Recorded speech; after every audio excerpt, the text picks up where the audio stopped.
Safi mtazamaji, kwenye video hii nina uhakika utashangaa sana kitu ambacho amekizungumza leo hii William Samoei Ruto, lakini pia vile vile na naibu wake Rigathi Gachagua. Na kwanza kabisa nataka niseme kitu kimoja. Hii nguvu ambayo William Samoei Ruto, Rigathi Gachagua wanaweka kwenye kuonyesha dunia namna ambavyo Raila Amolo Odinga ni mtu mbaya, Raila Amolo Odinga ni jangili, Raila Amolo Odinga ni muuaji, basi heri wakaiweke kwenye ishu ambayo inagusa mwananchi. Kwa mfano, wapambane, waweke hiyo nguvu kwenye kushusha bei ya unga, kwenye kushusha bei ya mafuta, kwenye kurahisisha au kumrahisishia mwananchi maisha yake. It's very simple, kwa sababu tumefika point ambapo mnaendelea kutuambia mambo ambayo ni ya uongo na ni mambo ambayo kwa kweli hata ukiangalia yanamharibia kabisa jina lake Raila Amolo Odinga, and they are trying very hard kuonyesha dunia nzima alivyo jangili Raila Amolo Odinga. Kwa sababu yani rais from nowhere tu anajitokeza na kutoa speech kama hii ambayo unakwenda kukuonyesha mtazamaji wangu muda usiokuwa mrefu. Eti anasema kulikuwa na mipango ya kumaliza kabisa Chebukati, kumuua, nitumie tu term kumuua Chebukati, ili Cherera atangaze Raila Amolo Odinga kama mshindi. So what are you trying to say? Mlikuwa mna compete na Raila Amolo Odinga. Automatic sisi kama wananchi tuta connect dots kwamba mtu ambaye mnamuongelelea hapa ni Raila Amolo Odinga. Mnanipata? Sasa swali ni kwa nini hakuuawa? Na kama mlijua anataka kuuawa, kwa nini hamkuripoti? Kwa nini hamjafuatilia hiyo kesi? Kwa sababu mimi naamini yani mpaka ifikie nishajua mtu anataka kunimaliza mimi, lazima nitapiga ripoti niseme kuna watu fulani kama wanataka kuniua. Kwa nini hatukuziona hizo ripoti? Chebukati mwenyewe anasema alijificha kwake. Kwa nini unezaje ukajificha kwako? Unasema umejificha na uko kwako. Kivipi? Kwani watu hao ambao wanataka kuua hawajui kwako? Kwa nini hakuuawa? Now, tunataka details, nataka mtuonyeshe nani huyu aliplan kumuua Chebukati. Hicho ni kitu cha kwanza, nani aliplan kumuua Chebukati? Cha pili, nani aliplan kumlipa Chebukati bilioni 1? Si kama mnanipata. Nimeshindwa sana kumuelewa. Yani imefika point simuelewi kabisa huyu hapa William Samoei Ruto. Hivi ni vitu ambavyo vinaturudisha nyuma. Watu wachana na mambo yenu kabisa, nyinyi serikali mlishapewa. Nendeni mfanyeni kitu ambacho mnataka kufanya. Lakini kuwaendelea kumharibia Raila Amolo Odinga sifa ndo kitu ambacho tutakubali. Mimi nikiwa miongoni mwa watu ambao sitakubali. It's very simple. Ili hata mimi nikamatwe ama niuawe, lakini issue ya kumharibia Raila Amolo Odinga jina. Muwe specific. Mnaposema mtu alitaka kumuua Chebukati, muwe specific, kwa sababu sisi tunamuona nani? Tunamuona Raila. Kwenye hiyo picture ambayo mnajaribu kutuonyesha, ndio mtu ambaye ulikuwa na compete naye, ndio mtu ambaye alitakiwa kutangazwa. Mtuambieni details kwamba huyu hapa alipanga kumuua Chebukati. It's very simple, mtuambieni. Ambacho mimi nakumbuka hata Babu Owino mwenyewe alielezea hapa. Wakati ambapo kulikuwa na vurugu pale Bomas, yani mambo yalikuwa mengi sana, moto kabisa kule Bomas, hakukaliki hiyo siku. Alichokifanya Babu Owino ni kumpigia Kinoti ambaye Ruto alituambia amemfuta kazi. Babu alipompigia Kinoti, ikawa anaambia Kinoti kwamba, "Ai bro, unaona namna jamaa na misbehave pale, Chebukati ana misbehave. Then tunataka kumkamata huyu hapa Chebukati."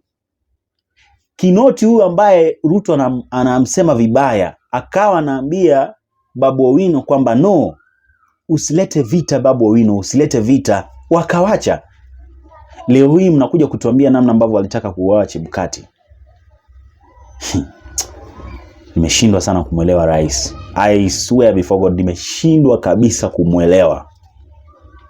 Okay, what's the aim ya kuongelelea mambo kama haya sasa hivi? Target yenu ni gani? Mnajaribu kubadilisha mind ya wananchi? Mnataka wananchi wakose kuwaacha kabisa kumpenda Raila? Mnataka kutuprovia kwamba ni kweli mlishinda? Au mnataka kuendelea kutuprovia kwamba mnapenda Chebukati na kina nani? Nimeona Justin Muturi anamwambia Ruto ampe Chebukati kazi. Hakunaga kitu ambacho hakiishi. Trust me, hata Ruto mwenyewe na Gachagua watatoka, wengine wataingia. Watakuja kutoka siku moja, watatoka tu, wengine watakuja wataingia. Acheni kuharibia Raila Amolo Odinga jina. It's very simple. Ndio kitu ambacho mimi naweza nikasema. Hebu msikilize hapa William Samoei Ruto kwa umakini kabisa. Nataka yani kama hujanunua bundle, nunua tu bundle. Sikiliza tu jamaa mwanzo mwisho, uniambie aim yake ni gani? Aim yake ni gani? Wacheni kutuambia rumors, acheni kutuambia stories. Tupeni details za kikweli, tutaka kujua nani alipanga vitu kama hivyo. Details kabisa. Si wewe ni rais, una nguvu. Hakuna sema ambapo mtu atakupeleka. Tupeni details. Tupeni nini? Details. Tuone tunafikia wapi. Tuone tunataka kujua ukweli. Mkweli ni mtu ambaye anasema hivi na vile na vile. Bana, Raila sio mtu wa kuua bana. No, hiyo nimekataa. Kwangu mimi sinunui hiyo issue ya kusema sijui Raila alitaka kumwacha. Hiyo sinunui hiyo. Haiwezekani hiyo. Mwache kutudanganya. Sikilize hapa William Samoei Ruto. The existence of the institution of commissions and independent offices, therefore, must force us to stay vigilant at all times and mindful of every real boundary that exists between organizations and agencies of state and government, and by implication of the clear, inevitable, and rigid limits constitutionally imposed on the power and authority we exercise in the public interest. The performance of the Independent Electoral and Boundaries Commission in the last general election and all the circumstances surrounding it are illustrative of this point. A while back, senior politicians teamed up to manage the presidential succession that was due in 2022, with a view to guaranteeing a very specific outcome of the ensuing election. A political mechanism was therefore instituted to facilitate this objective through the capture of autonomous constitutional bodies. In the case of the IEBC, this mechanism resolved to infiltrate the organization by introducing at its highest level 4 sleeper commissioners whose sole task was to lie in wait for the election, then spring into action and take drastic actions to subvert the will of the people. You have heard how the scheme was hatched in Parliament. At the same time, the mechanism constituted a syndicate to execute a series of strategies consisting of bribery, blackmail, extortion, threats, and intimidation of various public officials of the IEBC, attempt their abduction, torture, and assassination, to storm the National Tallying Center and attempt treasonous insurrection, use of violence to cause the alteration of the vote tallying, as well as entice or bribe or force the IEBC chair to announce their favored candidate, or failing this, eliminate him and replace him with a willing accomplice from among the sleepers. The horrifying drama at Bomas and the emergence of breakaway commissioners answering to external instructions represented a dismayingly low point in our democratic history. A policy to subvert the wishes of the people had even been sanctioned at the highest offices of the state. The sovereignty of the people was in jeopardy. Our fundamental constitutional attribute as a free, open, democratic society based on constitutionalism and the rule of law was under severe test. Chapter 7 of the Constitution on the representation of the people was subjected to the most shameful, egregious assault. As a result, the nation's legitimate mechanism for constituting parliament and the executive was under serious threat of chaos and paralysis. This is the magnitude of the atrocity which shamefully desperate criminal spectacle of the bombers of Kenya represents. The unfortunate events of 2007-2008 are fresh in our minds. By the time we hauled ourselves out of the abyss that was the 2007 post-election crisis, we had lost thousands of lives, millions of livelihoods. We had lost confidence in our institutions. We had lost a lot of hope, and we had lost political sense. The 2022 assault was intended to go much further and subject this country to a much more insurmountable existential predicament. In the midst of this menacing storm of violent criminality, unrelenting corruption, and reckless determination to subvert the Constitution, dismantle institutions, and take our nation apart, a ray of courage and integrity was shown on us by God's grace. The leadership of the IEBC, comprising a minority of the commissioners, the secretariat, and the staff of the commission, rallied together and resolved to vindicate the democratic will of the people of Kenya. At great personal cost to themselves, they worked under extremely harrowing conditions to deliver an election which met the constitutional standard and announced results that were beyond reproach. Regrettably, IEBC officers were murdered in the course of duty by actors interested in compromising the elections. Many more were subjected to serious threats, coercion, intimidation, and all forms of pressure by emboldened agents of impunity. We now know that Chairman Wafula Chebukati, who is in this audience, and Commissioners Abdi Yakub Gulie and Boya Molu, as well as the CEO, Hussein Marjan, and their staff, were offered stupendous financial rewards to cooperate with the agents of impunity, but they bravely resisted. I think these good people deserve a clap, a much.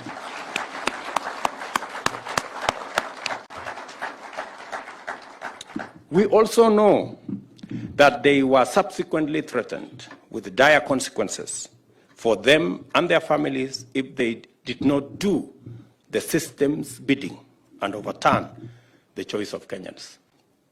Again, we know that they stood strong and firmly said no. Can we clap for these people?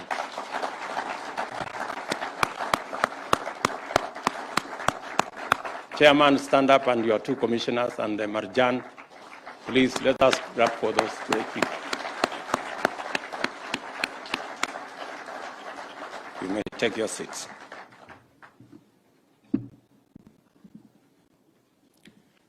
We also know that there was a direct attempt to abduct Wafula Chebukati and murder him so that the commission would be paralyzed, or a compliant commissioner take over and subvert the people's sovereignty. It was a hard, cold, and lonely time. The threats were dire. The promised rewards very lavish, and the pressure relentless. It matters always that a public officer endeavors to do the right thing. It matters even more that a state officer did not once hesitate, even for the briefest moment, to stand his ground and do the right thing under the circumstances surrounding the announcement of the final presidential results in Bomas. We salute with great admiration the steadfast and the steadfastness, integrity, and leadership through example that Wafula Chebukati provided at the IEBC. It is this uncompromising commitment to his constitutional responsibility that enabled Chebukati lead IEBC in learning effectively from the 2013-2017 elections to deliver an election that met the highest standards, and in fact, that was unstealable. It takes a person who can stare death in the face and nevertheless. Okay, mimi wananchi, mimi nawaambieni tu kitu kimoja. Niwaambieni tu kitu kimoja, msidanganywe na hawa watu. Msidanganywe na hawa watu kwa sababu kitu cha kwanza wanachowaambia hata haitawasaidia sasa hivi. These people lazima wa address vitu ambavyo ni muhimu kwa sasa hivi tunavyozungumza. Sio issue kama hizo. Hizo wamalize huko, sisi hatuwezi tukaingililia issues kama hizo. No. Afu nimemwona Rigathi Gachagua akimwambia Chebukati namna ambavyo watampea security. Wale watu si watu wazuri. Wakenya inabidi mchanuke mapema. Chanukeni mapema kwa sababu tunapoendelea inabidi mchanuke mapema. Mimi nawaambieni tu kitu kimoja. Itakuja kuisha tu. Hakuna kitu ambacho kinakaa milele. Watu wameiacha hii nafasi ambao walikuwa wasi wakatoka, waliiacha hiyo nafasi ambao leo hii wanaitumia kufanya watu waonekane watu wabaya. Najua sasa hivi wataicontrol mpaka baada ya miaka 20. Tumewaachia mfanye mnavyotaka. Sababu si mnataka kuchagua officials wa IEBC, si mnataka kuchagua nyinyi wenyewe? Nani ajui mnataka kuchagua? Si mnataka kuchagua kabisa? Chairman mnataka kuchagua nyinyi wenyewe, mnataka kuchagua. Sikiliza hapa Rigathi Gachagua. Standing where I am, Your Excellency, I can see a better tomorrow. Thank you very much, Your Excellency. Before I invite you to address these good people, let me once more thank you for taking time to interact with these great men and women who have a constitutional mandate through their institutions to create a better Kenya. Your Excellency will be engaging with all these teams, and there is a lot to do. The Salaries and Remuneration Commission, your files we are on volume 3 on issues against you. But we'll canvass because we need to create continuous engagement so that we make progress among yourselves and other ministries and departments so that we can make progress. Your Excellency, your stand on respecting independent institutions is on record, to the extent that you have been accused of capturing the judiciary and other independent institutions. I think having spent more than 4 hours here with these great people, I'm sure by tomorrow, on top of being accused of having captured the judiciary because of insisting that they need to be empowered to operate independently, you'll be accused of capturing all the independent commissions and offices. Your Excellency, I want to salute Wafula Chebukati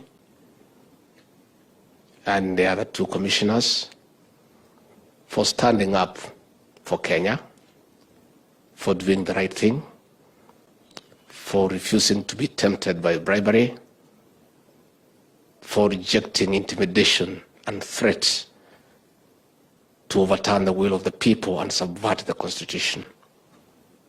You are our heroes. Your Excellency, I want to thank you that last Jamhuri Day, you did honor these 3 Kenyans for their service to this great country. We are aware that you antagonized very powerful people and dangerous people. As a responsible government, we have made adequate arrangements that in your retirement, you have full protection and security to enjoy your life without any fear, so that you are safe, because those are not very good people. Your Excellency, we are going to engage with this team as per your instructions, and your commitment to strengthen independent institutions will be achieved, because you are clear that that's the way to build a country, by having strong independent institutions, not just for today but for posterity. Okay. Sawa tu, haina noma. Tumewasikiliza. So serikali ni yenu, semeni mnachotaka kusema, lakini kuna siku inakuja. Mfanyeni mnavyotaka. Mna kila kitu, mna nguvu, mna uwezo, mna pesa, mna serikali, mna everything. Wacha wafanye wanavyotaka. Sisi kama wananchi wacha tuwaangalie hivi. It's okay. Tukutane kwenye video ambayo inafuata, mtazamaji wangu. Kwa support yote, nambari yangu nimepin hapo chini kwenye sehemu ya comments. Unaweza kunipigia, unaweza kunitext, unaweza kutuma mchango wako au support yako, mimi nitashukuru sana. Kama hauja subscribe, hakikisha kwamba unajiunga na familia kwa kusubscribe, alafu mengine yatafuata. Tukutane kwenye video ambayo inafuata. Bye bye.